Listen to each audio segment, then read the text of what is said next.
Hello and welcome my friends. तो आज चलिए फिर आज हम लोग कुछ नया सीख लेते हैं। आज हम लोगों को जो चैप्टर है हेमाटोलॉजी से जुड़ा हुआ है, हेमाटोलॉजी 6 करके आ रहा है आप लोगों का सामने। तो इसमें हमको एक मौका मिला कि हम लोगों को तीनों ब्लड सेल काउंट करना है, आरबीसी, डब्ल्यूबीसी एंड प्लेटलेट। तो हमको मौका मिला कि कुछ क्वेश्चन रिपीट करके आपको बात ये सारे जो क्वेश्चन इसमें हो सकती है आपको जहन में भर देने के लिए इतना भर तो मौका मिला कि आपको जहन में पहुंचा दे कि आपको कभी गलती नहीं होगा, आपको दोबारा पढ़ने नहीं होगा। इसलिए कुछ क्वेश्चन आपको रिपीट लगेगी। तो चलिए, रिपीट तो क्वेश्चन है लेकिन थोड़ा हम लोग उसमें पूरा इसको यानी पूरा सीख लेते हैं इस तरीके से कि हमको दोबारा पढ़ने नहीं पड़ेगा।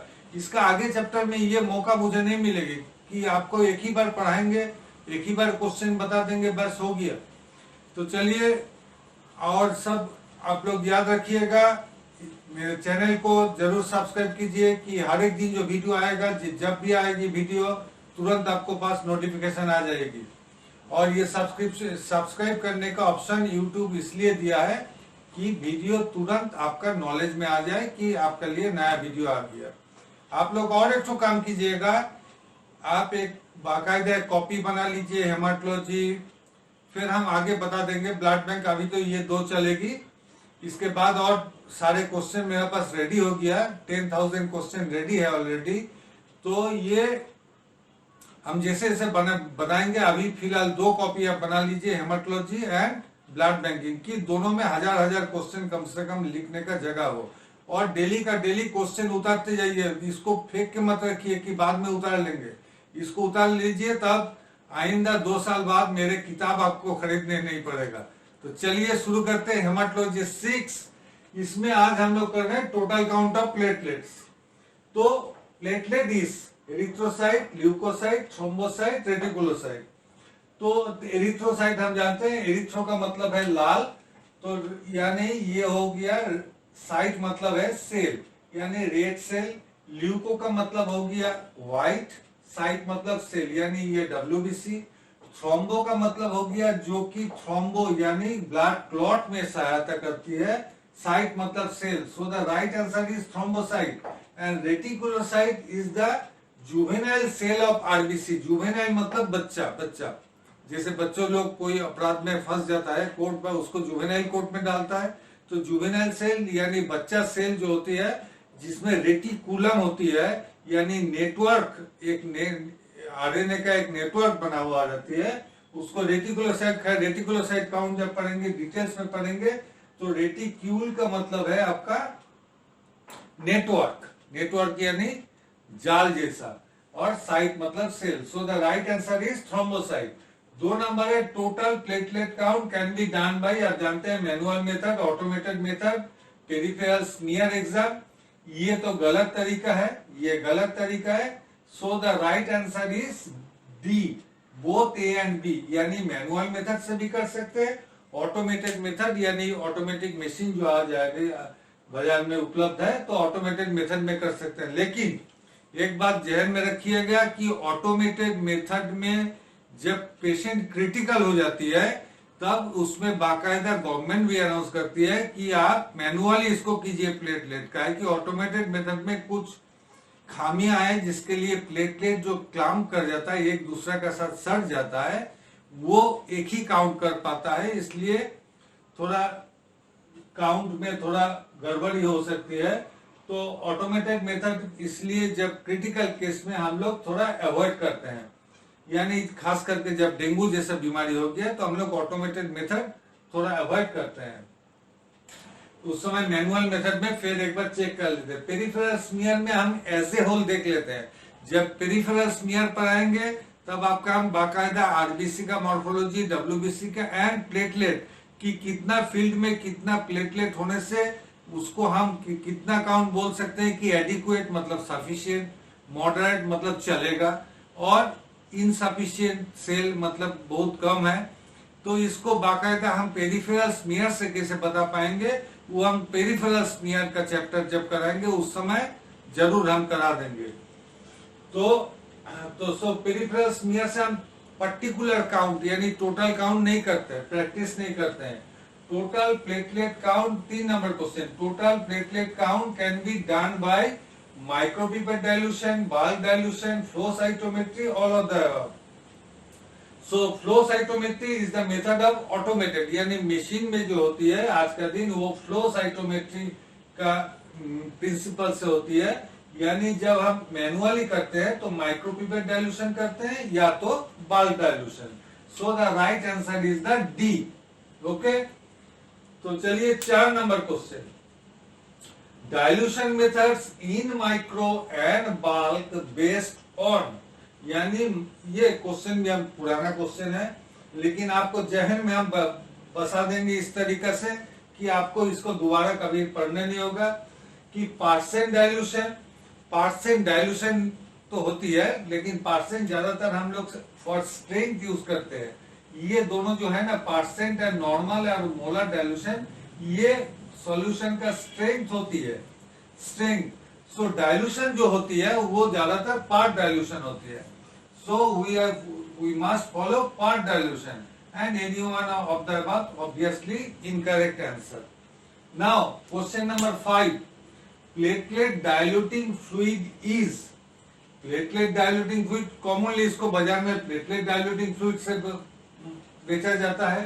Growers fluid is the diluting, one type of diluting fluid for RBC, so it is the incorrect answer. C is the Rees and Akers fluid, Rees and Akers fluid जो, और D number है both A and C, so the right answer is D, both A and C is the correct answer. Number 6, which one is not a constituent of Rees and Akers fluid, यानी इसमें ये चारों में से कौन है जो Rees and Akers fluid का एक उपादान यानी कॉन्स्टिट्यूएंट नहीं है? Neutral formaldehyde, trisodium citrate, sodium chloride and brilliant cresyl blue. So the right answer is, which one is the right answer? Is the sodium chloride is not the constituent of Rees and Akers fluid. Okay, तो चलिए question number 7, तो question number 7 में है which is not the constituent of platelet diluting fluid, यानी बाजार में जो common platelet diluting fluid है उसका कौन कॉन्स्टिट्यूएंट नहीं है? Sodium chloride, trisodium citrate, procaine hydrochloride and distil water. So the right answer is trisodium citrate. यहाँ एक बार देखिएगा कि 6 नंबर और 7 नंबर क्वेश्चन में जो यहाँ पर दोनों इसका ये होती है colourless, the 7 number platelet diluting fluid is a colourless fluid, whereas the Rees and Akers fluid is a light bluish fluid due to brilliant crescent blue. अब ब्रिलियंट क्रिसाइल ब्लू ये मत सोचिएगा कि वो प्लेटलेट को स्टेन करेगी, वो आपका एक कंट्रास्ट बना देती है कि आपको गिनने में सुविधा हो। ओके, 8 नंबर क्वेश्चन है, तो अभी हम लोग ब्रिलियंट क्रिसाइल ब्लू इसलिए कम यूज करते हैं कि हम लोगों को जो नॉबर चेम्बर है जो इम्प्रूव्ड अभी बाजार में आया, वो बाकायदा उसका बैकग्राउंड में एक कंट्रास्ट कलर किया हुआ रहता है। सो हमको ब्रिलियंट क्रिसाइल ब्लू नहीं होने से भी चलता है। 8 नंबर क्वेश्चन है, total platelet count bye manual method required the apparatus, ये दा छूट गया था, दा ऊपर में लिखे हैं, यानी मैनुअल मेथड में करते हैं जब हमको कौन सी apparatus का दरकार पड़ता है? Haemometer is for estimation of haemoglobin and hemocytometer is the right answer.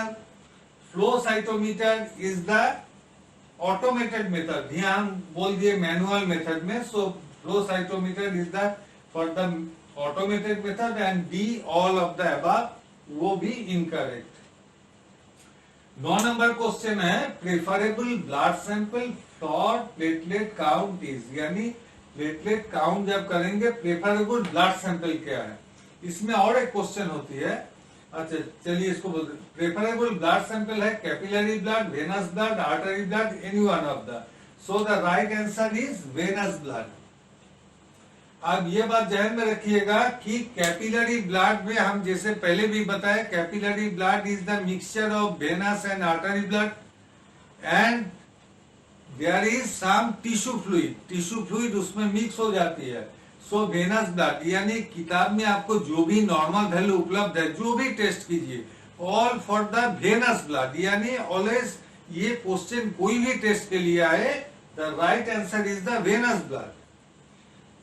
Preferable anticoagulant for platelet count. अब देखिए कि इसमें और एक क्वेश्चन होती है कि अभी तो वो क्वेश्चन नहीं, उसका दरकार नहीं है कि जब हम लोग ग्लास का सिरिंज यूज करते थे, तो ग्लास का सिरिंज प्लेटलेट काउंट के लिए अवॉइड करने के लिए सजेशन है। काहे के लिए कि ग्लास घसते घसते उसमें उसका जो स्मूथनेस है, उसका जो पॉलिश है, वो पॉलिश खत्म हो जाती है और उसमें ज्यादातर जाके प्लेटलेट एडहियर कर जाता है, यानी सट जाता है। यानी प्लेटलेट तो सिरिंज में सट गई, तो प्लेटलेट सिरिंज में सट गया तो ऑब्वियसली आपको कुछ प्लेटलेट कम दिखेगा। इसमें और एक है कि हम वेनस ब्लड ले, चाहे कैपिलरी ले, चाहे आर्टरी ब्लड ले, जैसे ही हम कहीं भी इन्वेशन करते हैं, नीडल कहीं भी घुसाते हैं, उसमें क्या होती है, बॉडी मैकेनिज्म तुरंत क्या करती है कि उसको उस जगह में क्लॉट बनाने के लिए प्लेटलेट डिस्ट्रक्शन शुरू हो जाती है। यानी हम जो भी बाहर में यानी इन विट्रो हम जो भी प्लेटलेट काउंट करते हैं, उसमें कुछ प्लेटलेट पहले ही लॉस हो जाती है ड्यूरिंग कलेक्शन ऑफ ब्लड। ये बात ध्यान में रखिएगा। 10 नंबर है preferable anticoagulant for platelet count, EDTA double oxalate sodium fluoride NaF, sodium fluoride and sodium citrate. So the right answer is EDTA is the right answer. तो चलिए next question number 11। The micropipette required for platelet count, WBC pipette, RBC pipette, platelet diluting pipette, anyone. So platelet diluting pipette बोल के तो कुछ नहीं होती है, या तो WBC या तो RBC। तो एज पर किताब हम लोग RBC पिपेट से ही करते हैं। WBC पिपेट का कैसे इस्तेमाल होता है हम जब नॉर्मल क्लासरूम में बता देंगे, जब इसका ऊपर हम क्लास लेंगे, नॉर्मल क्लासेस में बताएंगे। ठीक है। The marking in RBC pipette, आप लोगों को पता है RBC पिपेट का जो मार्किंग होती है 0.5, 1.0 एंड 100 एंड 1। पूरा जहन में बसा लीजिए, एकदम कभी भूलना नहीं है। The unit of marking in RBC pipette, unit क्या होती है इसका तो पार्ट डायल्यूशन होती है भाई, तो यूनिट का कोई सवाल नहीं है। सो ना ही माइक्रोलीटर, ना ही मिलीलीटर, ना ही percentage. So none of the above is the right answer.